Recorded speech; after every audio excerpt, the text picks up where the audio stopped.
Welcome to fall. This is Oe and Sandy Math Along. I'm Sandy.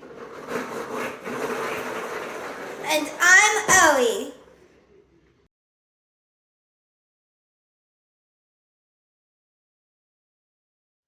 Number 4.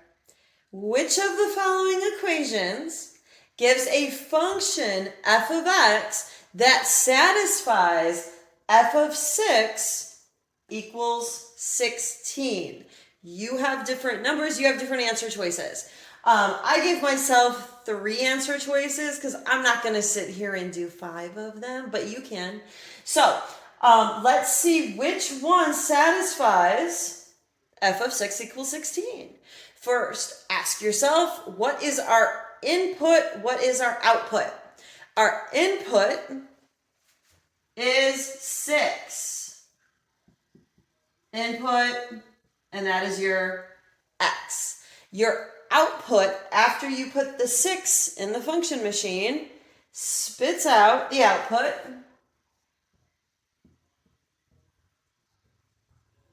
which is our y. Okay, so now we know what to plug in here and what to look for. We are going to plug in 6 to each of these equations, and we are going to see which one gives us an answer of our output 16. I'm going to start with A.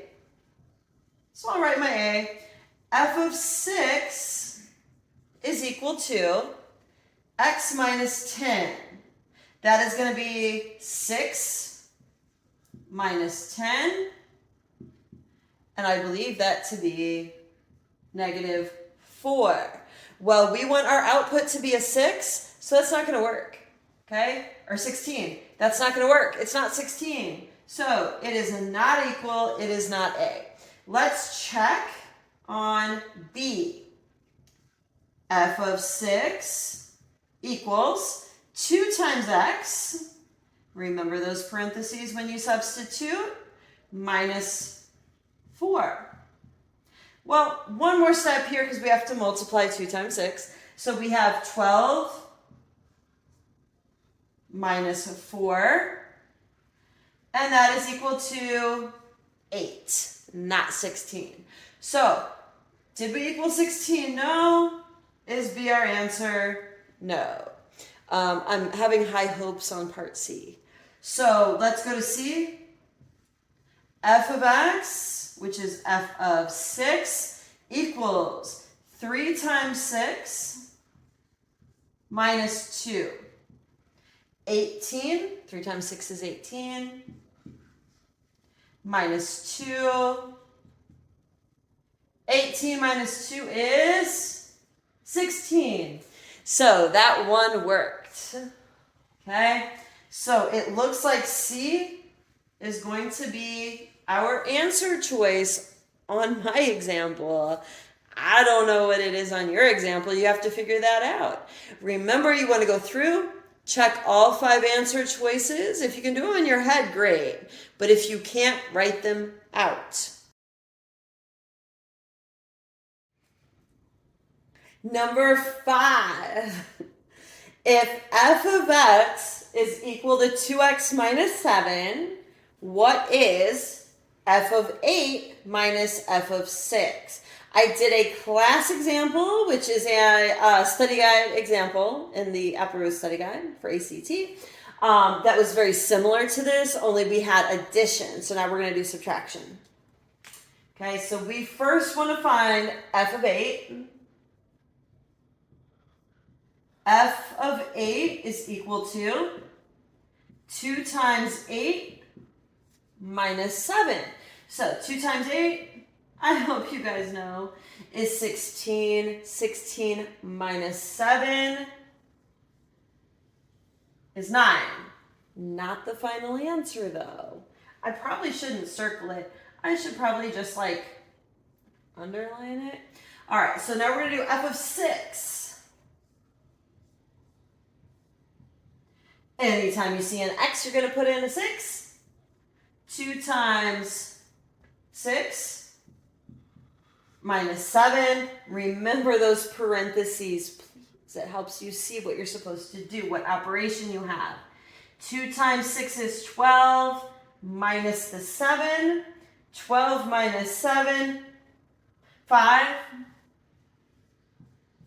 Still not your final answer, okay? We know f of 8 is equal to 9. We know f of 6 is equal to 5. And we know we are supposed to subtract them, okay? Subtraction here. And that's going to give us 9 minus 5, which is 4.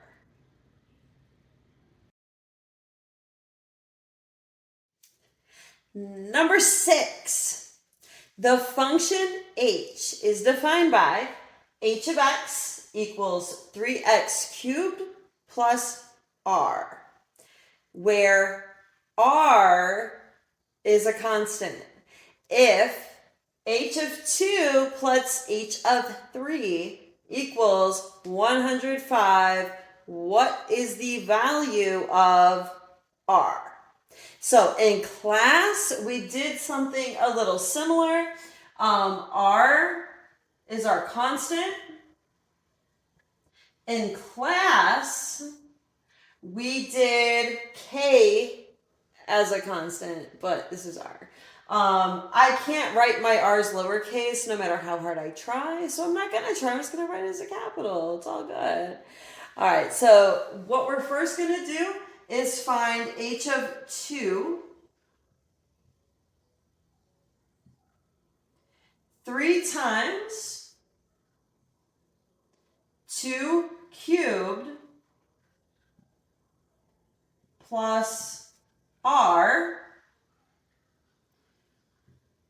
plus h of 3. Okay, we're going to add all of h of 3.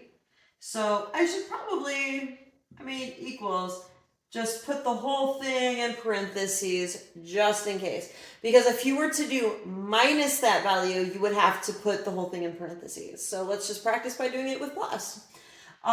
H of 3. So h of 3, plug in 3 anywhere h goes, is 3 times 3 cubed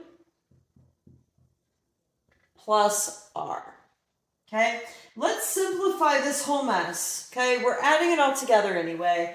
3 times 2 cubed. If you say 6, I will quit. Okay, 3 times 2 cubed is 8. If you don't believe me, ask your calculator, or Owen if you see him. Okay, plus r plus 3 times 3 cubed. It's not 9.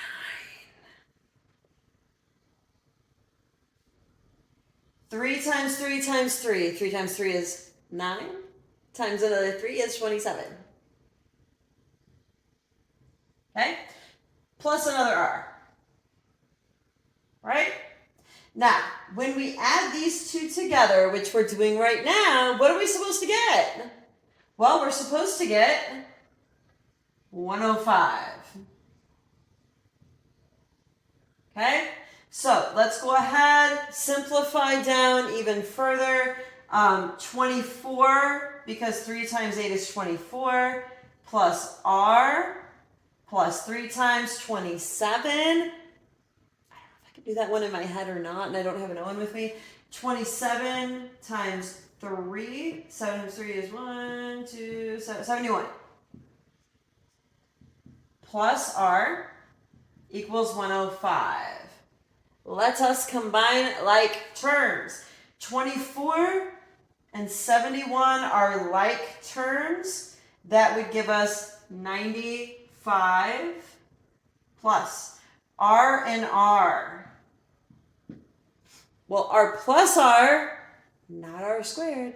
R plus r is 2 r's, right? We have 2 r's. Equals 105. Here is one of those two-step equations that every teacher gives at the beginning of the year, like 100 of them for you guys to solve to make sure you remember algebra. So, should be simple for you. Subtract 95 from both sides. We want to get that 2r by itself. 2r is equal to 105 minus 95. I am too old with too many back problems to have been down this far. But we're going to go to 10, divide each side by 2, and r is equal to 10 divided by 2, or 5. Okay, so we have solved for our constant. No matter what x we put into these, we will get a constant with 5.